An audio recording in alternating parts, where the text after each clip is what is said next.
Bonjour et bienvenue dans la vraie vie high-tech. Nous allons aujourd'hui nous intéresser à un smartphone abordable, une fois n'est pas coutume. Il s'agit du Infinix RaceJet 4G. Il est en effet vendu 5 fois moins cher que l'iPhone 6.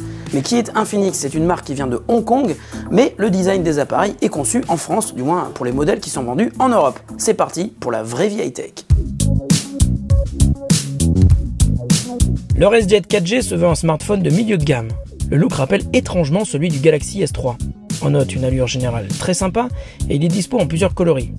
Les côtés du smartphone sont plats et il rappelle fortement les Galaxy S4 et S5. Le RaceJet est plutôt léger, 149 grammes. À l'arrière, un revêtement plastique constitué de minuscules motifs en forme de diamant. Effet de style ou simple détail pratique, ils permettent en tout cas une bonne prise en main. Une apparence extérieure qui a donc été soignée, largement supérieure à celle dont se contentent souvent les fabricants de smartphones low cost. L'écran est le second bon point de ce smartphone, il mesure 5 pouces, il est très lumineux de technologie IPS mais il n'est pas HD et c'est l'un des points faibles du RaceJet 4G. En revanche, l'écran se rattrape largement sur la qualité d'affichage. Elle est très contrastée, les couleurs sont fidèles et il est agréable à regarder au quotidien.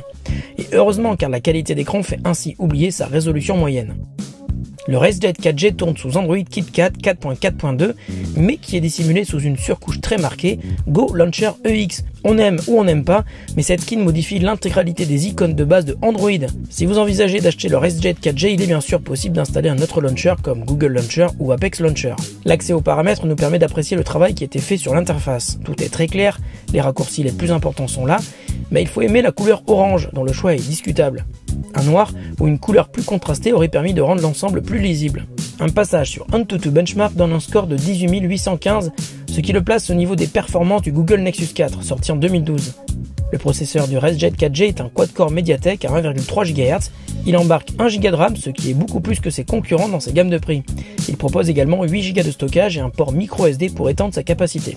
Alors que vaut-il dans la vraie vie? En se baladant dans les menus et les applications, l'interface est fluide, mais parfois semble un peu à la traîne.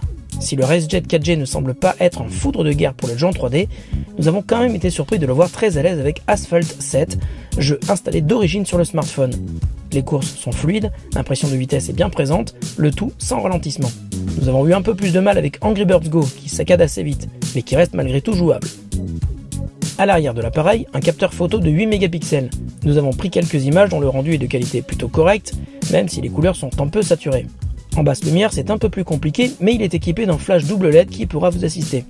En vidéo, le RaceJet 4G monte en Full HD et la qualité vidéo est plutôt satisfaisante, même si le capteur a du mal à conserver une exposition stable et continue. Et là aussi, n'espérez pas de miracle en basse lumière. À l'avant, un appareil de 5 mégapixels pour les selfies, lui aussi fait son job, sans être d'excellente qualité, mais n'oublions pas que nous sommes sur un smartphone à moins de 150 € et pour le coup, le RaceJet 4G s'en sort plutôt bien. Il embarque une petite batterie amovible de 2020 mAh, il tiendra donc facilement une journée mais pas beaucoup plus. Et attention, si vous jouez beaucoup, la batterie va se décharger encore plus rapidement. Le smartphone est assez compact mais l'écran est grand, la batterie a donc beaucoup de boulot et semble un peu sous-dimensionné. S'il ne rivalise pas avec les top modèles des grandes marques et malgré ses petits défauts, le RaceJet 4G est bourré de qualité.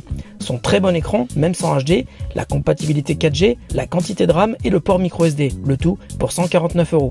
Un rapport qualité-prix imbattable. Un smartphone qui ne devrait avoir aucun mal à inonder les cours d'école, ou permettre à ceux qui n'y ont jamais goûté de pouvoir enfin accéder à un bon smartphone équipé de la dernière version majeure de Android.